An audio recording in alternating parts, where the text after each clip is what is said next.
Hello students, स्वागत है आप सभी का आपके इस चैनल एक्जियम ब्राइट क्लासेस में। स्टूडेंट्स, आज हम लोग क्वेश्चन नंबर 6 सॉल्व करने जा रहे हैं जो कि एनसीईआरटी की एक्सरसाइज 8.1 का है। आइए देखिए प्रश्न क्या कह रहा है। यदि एंगल ए और एंगल बी न्यून कोण हो जहां cos ए बराबर cos बी, तो दिखाइए कि एंगल ए बराबर एंगल बी। ध्यान दीजिएगा, सबसे पहले यहाँ क्या रहा है, यदि एंगल ए और बी न्यून कोण। न्यून कोण का मतलब सबसे पहले समझिए, न्यून कोण का मतलब होता है ऐसा एंगल जिसका मेजरमेंट 0 से ज्यादा हो और 90 से कम हो। यानी कि ए और बी न्यून कोण कहने का मतलब है कि अगर हम कोई ट्रायंगल ए बी सी मानते हैं, उसमें एंगल ए के जगह पे 90 डिग्री नहीं हो सकता, एंगल बी की जगह पे 90 डिग्री नहीं हो सकता। तो ध्यान दीजिए, आप सबसे पहले फिगर को देखिए। आप देख सकते हैं कि जो हमने फिगर बनाया है वो 90 डिग्री कहाँ पे है, सी पे है। क्योंकि प्रश्न पहले ही कह रहा है कि एंगल ए और बी क्या है, न्यून कोण है। क्योंकि जब ये 90 डिग्री हो जाएगा तभी तो एंगल ए और एंगल बी न्यून कोण होगा। चलिए, और जहां cos a बराबर cos b, साथ ही साथ जितना cos a का मान है, जितना cos a का वैल्यू है, उतना ही क्या है, cos b का भी वैल्यू है, ये भी बता रहा है। और क्या दिखाना है जी, एंगल a बराबर b। ध्यान दीजिएगा, जब कोई भी आपको एंगल को बराबर दिखाना हो तो आपको ऐसा करना पड़ेगा कि उसके सामने सामने का साइड को बराबर हर हाल में दिखाना पड़ेगा।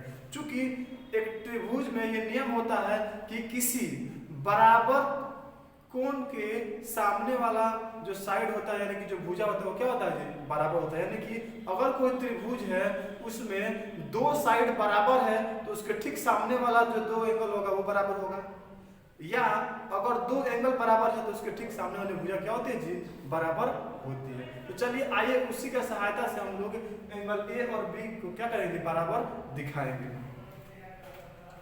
सबसे पहले दिया है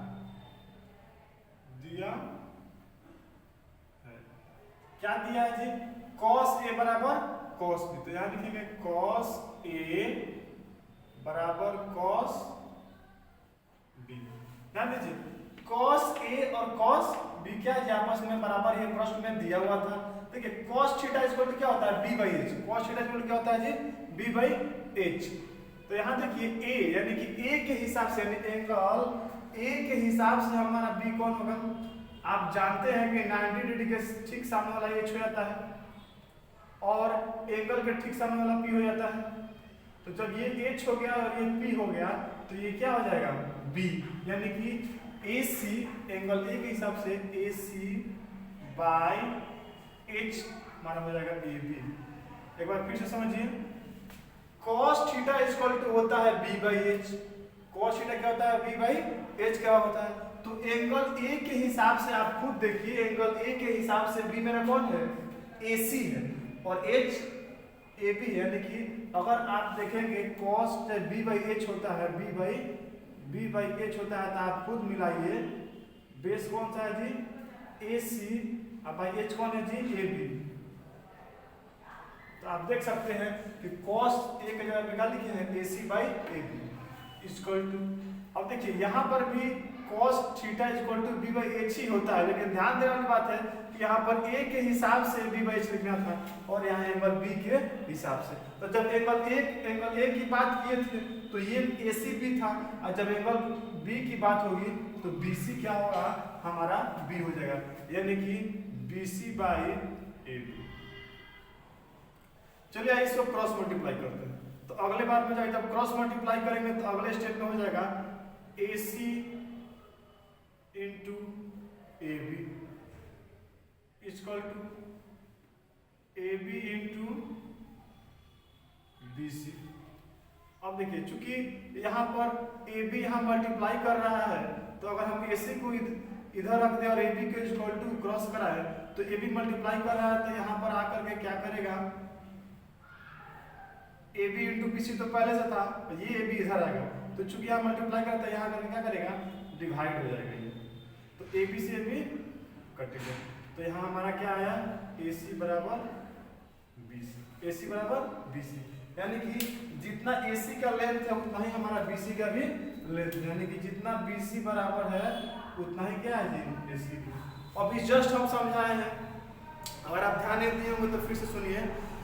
किसी त्रिभुज में अगर दो साइड बराबर होता है, यानी कि दो भुजाएं बराबर होती है, तो उसके ठीक सामने वाला एंगल भी क्या होता है जी, बराबर होता है। ध्यान रखिए, जैसे मान लीजिए कि BC और AC आपस में क्या है जी, बराबर है। तो आप देख सकते हैं कि ये जो AC है इसके बगल में ये एंगल है और इसके बगल में एंगल है, यानी कि एंगल A और एंगल C इसके बगल में है। तो ये ना उसके ठीक सामने, तो AC के सामने कौन एंगल है जी, एंगल B, और BC के सामने कौन सा एंगल है जी, एंगल A। यानी कि अगर AC और BC आपस में बराबर है तो उसके ठीक सामने सामने की जो कोण होगी वो भी क्या हो जाएगी जी, बराबर हो जाएगी। तो AC के सामने कौन है, एंगल B, इसको लिख देते हैं। किस नियम से बराबर होगा उसको लिखिए। हम जानते हैं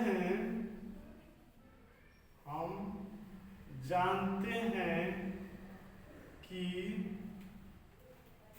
त्रिभुज में बराबर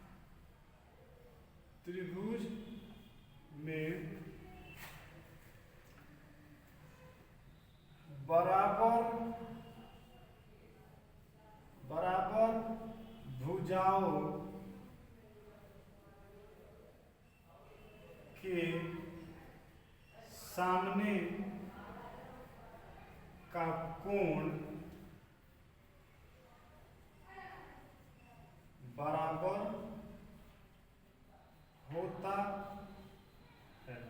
हम जानते हैं कि त्रिभुज में बराबर भुजाओं के सामने का कोण क्या होता है जी, बराबर होता है। तो आप देख सकते हैं कि AC के सामने क्या है, एंगल B है। AC के सामने एंगल B है, तो एंगल B जो है बराबर हो जाएगा किसके, एंगल A के। आप देखिए AC के सामने क्या है, एंगल B, BC के सामने क्या है, एंगल A। तो हमारा पूछ रहा था कि एंगल A और B को क्या कीजिए, बराबर दिखाइए। अतः एंगल A बराबर एंगल B सिद्ध हुआ। अगर हमारा वीडियो अच्छा लगा होगा तो लाइक करेंगे, शेयर करेंगे और सब्सक्राइब करेंगे। सब्सक्राइब करना बहुत जरूरी है। अगर आप हमारे चैनल को सब्सक्राइब कर चुके हैं तो उससे आपको ये फायदा होगा कि जो भी हमारा अगला वीडियो होगा उसका नोटिफिकेशन सबसे पहले आप तक पहुंचेगा। That's all, thank you. जय हिंद, जय भारत, वंदे मातरम।